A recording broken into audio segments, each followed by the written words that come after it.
Oke, kemudian untuk muskulus yang misalnya kalau misalnya dilatih gitu akan membentuk six pack itu adalah musculus rectus abdominis.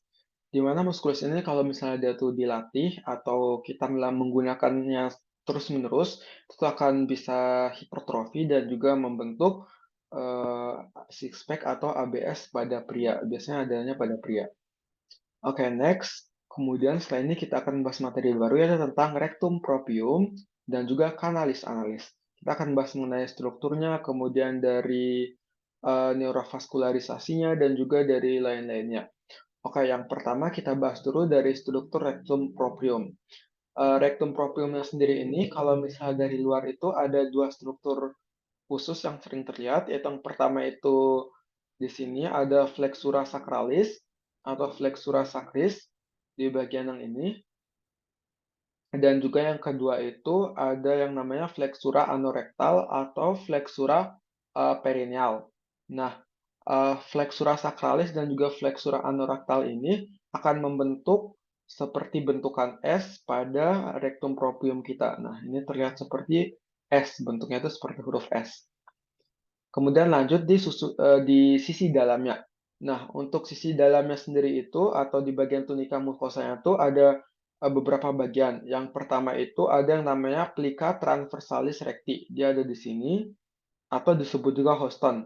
Dia ini berupa lapisan transversal yang berupa lapisan transversal begitu. Kemudian di bagian bawahnya plika ini tuh ada yang namanya rektal ampul, ini ampula rektal. Dia ini berupa lipatan pada rektum yang terjadi yang membentuk dilatasi. Nah, dilatasi ini dinamakan dengan ampula rektal. Dia ini terletak di bagian atas dari diafragma pelvis atau levator ani dan juga di atas dari ligamen anokokigeal.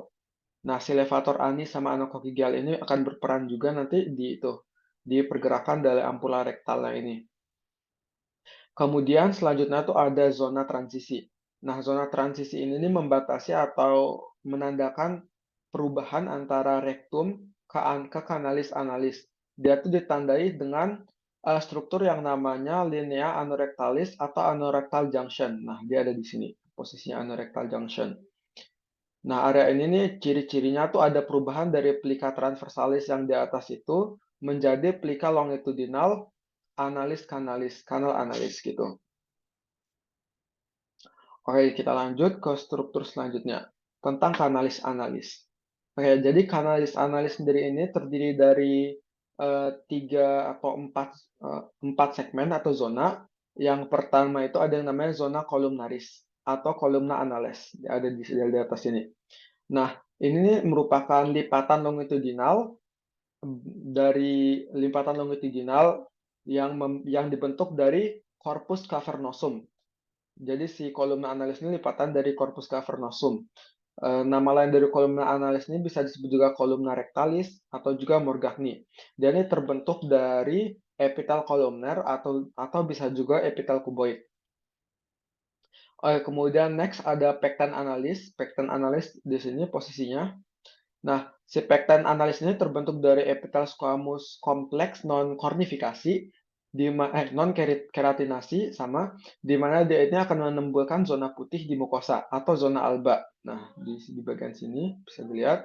Nah, garis superior dari zona pectinata ini dari zona ini disebut dengan linea pectinata. Nah, linea pectinata di sini bisa kita lihat linea pectinata. Dan ini bentuknya bergerigi nanti itu sebagai katup dari anal itu sendiri. Kemudian di bagian sini juga ada yang namanya valvula analis. Nah, ini valvula analis di bagian linea pectinata. Oke, kemudian selanjutnya ada yang namanya zona kutanea. Nah, zona kutanea di sini. Zona kutanea ini merupakan zona yang terluar dari tubuh kita atau zona dari anal kita atau dia ini berupa zona kulit eksternal dibatasi oleh linea anokutanea. Nah, di sini cuman ini apa namanya garis atau lineanya itu tidak konsisten jadi kadang bentukannya tuh nggak terlalu terlihat gitu. Lalu setelah itu ada yang namanya zona hemoroidalis. Nah, untuk zona ini sendiri itu biasanya sebagai tempat pembentukan dari suatu gangguan yang namanya tuh hemoroid atau benjolan hemoroid. benjolan hemoroid sendiri itu terjadi karena pelebaran dari vulva hemoroidalis.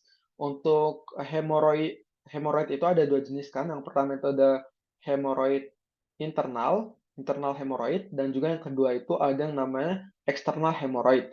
Untuk internal hemoroid sendiri dia tuh posisinya berada di atas. Untuk internal tuh dia posisinya di atas linea pectinata.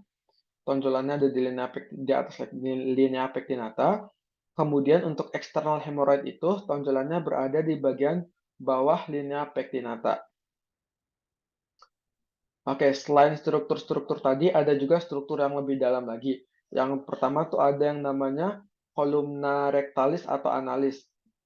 Kolumna rectalis atau analis, bisa kita lihat di slide ini, kolumna analis. Nah, si kolumna analis ini merupakan lipatan dari tunika mukosa yang jumlahnya tuh bisa 5 sampai 10 lipatan gitu. Dan ini terjadi karena adanya anastomose dari arteri dan vena cabang-cabang dari pars intramuscularis arteri rectalis superior. Oke, kemudian selanjutnya tuh ada vulva anales, seperti yang kita udah jelaskan tadi, dan ini pelipatan mukosa yang menghubungkan dua kolumna pada bagian kaudal. Nah, ini dia berupa pelipatan gitu. Kemudian ada sinus rectalis. Sinus rectalis ini cekungan di antara valva analesnya tadi itu. Nah, yang kayak masuk ke dalam ini namanya itu adalah sinus rectalis. Setelah itu dari muskulusnya sendiri. Untuk muskulus di bagian kanalis analis ini sebenarnya ada beberapa jenis muskulus, total ada 4 muskulus. Yang pertama itu ada muskulus sphincter ani internus, dia tuh ada di sini, sphincter ani internus. Nah, untuk muskulus sphincter ani internus sendiri, dia itu berupa otot polos. Dia ini berupa muskulus atau otot polos. Oke, kemudian yang kedua itu ada muskulus corrugator ani. Muskulus corrugator ani di sini. Nah, muskulus corrugator ani ini juga berupa otot polos. Setelah itu ada muskulus puborectalis. Nah, di yang bagian sini, untuk muskulus puborectalis ini dia tuh berupa otot skelet. Dia ini masih bagian dari muskulus levator ani. Kemudian selanjutnya itu ada musculus sphincter ani externus. Nah, untuk musculus sphincter ani externus sendiri ini dia terdiri dari 3 pars, yaitu ada pars profunda, kemudian ada pars superficialis, dan juga yang terakhir itu ada pars subcutanea. Nah, di sini. Oke, next untuk neurovaskularisasi dari rektum sendiri. Rektum dan kanalis analis. Yang pertama kita awali dulu dari arteri. Nah, untuk arterinya sendiri itu ada 3 jenis. Yaitu yang pertama itu arteri rectalis superior. Dia tuh berupa cabang dari mesenterika inferior. Setelah itu ada arteri rectalis media, ada di sini, di bagian sini. Dia tuh merupakan cabang dari arteri iliaca interna.